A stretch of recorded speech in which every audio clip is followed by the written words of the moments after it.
Ja, men jeg husker en af mine kammerater, som jeg har lavet meget musik med før i tiden. Han var sådan lidt, hey, jeg skal på den her højskole, du burde lige tjekke det ud.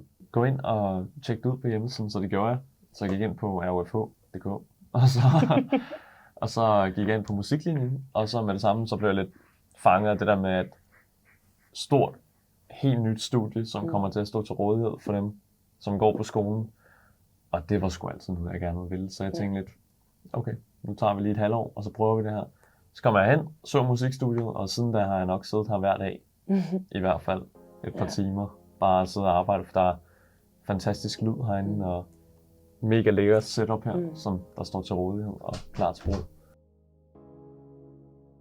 Altså, der er jo alting. Der er jo vilde pedaler og en masse forskellige slags lydkort, og vi har alle mulige instrumenter og sjove, underlige instrumenter. Også kommet ind en kalimba, for eksempel, som sådan en ding-ding-lyd. Sådan, det er virkelig sjovt, at man kan brede sig ud over alt muligt forskelligt og prøve 14 forskellige synths. Og ja, der er virkelig mange muligheder for at udfolde sig musikalsk. På vores første sangskriverforløb, der lavede vi lige en banger. Ja, vi lavede sgu en banger. Ja. Hvad var den hed? Systemfejl. Systemfejl, hvordan kan jeg glemme det? Ja. Det var faktisk en virkelig fed opgave, som vores tidligere musiklærer, ham der var i forrige periode, havde stillet op, hvor vi fik en avis, og så skulle vi sidde og kigge den og udvælge et ord, og så valgte vi systemfejl. Og så skrev vi sammen med en, der hedder August, ud fra det. Et virkelig fedt nummer, som vi også endte med at spille sådan live 10 gange, fordi det var et af dem, vi sådan blev ved med at spille. Det var også, kan man sige, det var meget en ny oplevelse for os alle, tror jeg. Fordi at blandt andet jeg havde aldrig arbejdet med sange på den måde, som vi gjorde lige der. Og fik lov til at sidde og spille klaver live og lidt af hvad. Jeg sidder typisk bag computeren, men nu skulle jeg lige pludselig til at sidde og spille live sammen med de andre, og vi fik skrevet en rigtig fed melodi. Ja, så kom vi virkelig fra 3 forskellige verdener. Sådan Ja. En, der har skrevet tekster i sin kladehæfter og ikke sådan der udført det rigtigt. Og dig, som er rimelig erfaren med at lave musik på computeren, og mig, som er rimelig erfaren med at spille live.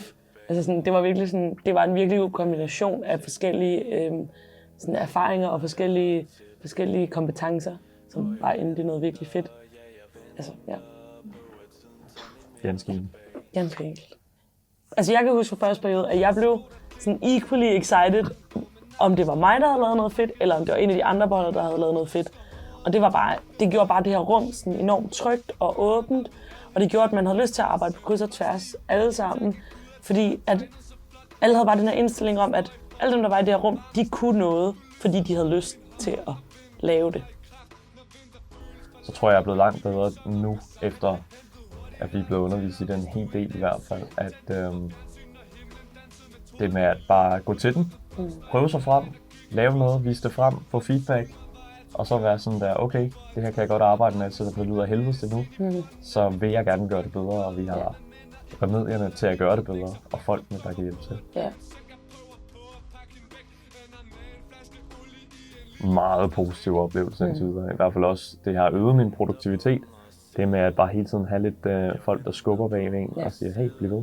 Ja, det er virkelig, virkelig dejligt, at vi kan være stolte af hinanden her. Sådan. Og helt fra uge 1 kan jeg huske, at man var sådan der, altså føle sådan en varme fra folk, man havde kendt i en uge, fordi de bare virkelig troede på, at man kunne noget. Og sådan, det er virkelig en dejlig ting ved at blive undervist på højskole, fordi at andre steder, der er det måske lidt mere sådan konkurrencepræget, man tænker sådan, nu har han lavet en bedre sang end mig, eller jeg skal bare lave det fedeste track den her uge. Men sådan, det tænker jeg overhovedet ikke på her. Nej. Fordi der ved jeg, at der sidder 20 mennesker inde i det lokale, og er stolte af det, jeg har lavet, uanset hvordan det lyder. Sådan. Ja. Jeg synes, vi skal lave noget, mand. Jamen, det skal vi også. Vi lavede fucking systemfejl, og den ene sang, vi har lavet sammen, og den var genial. Ja.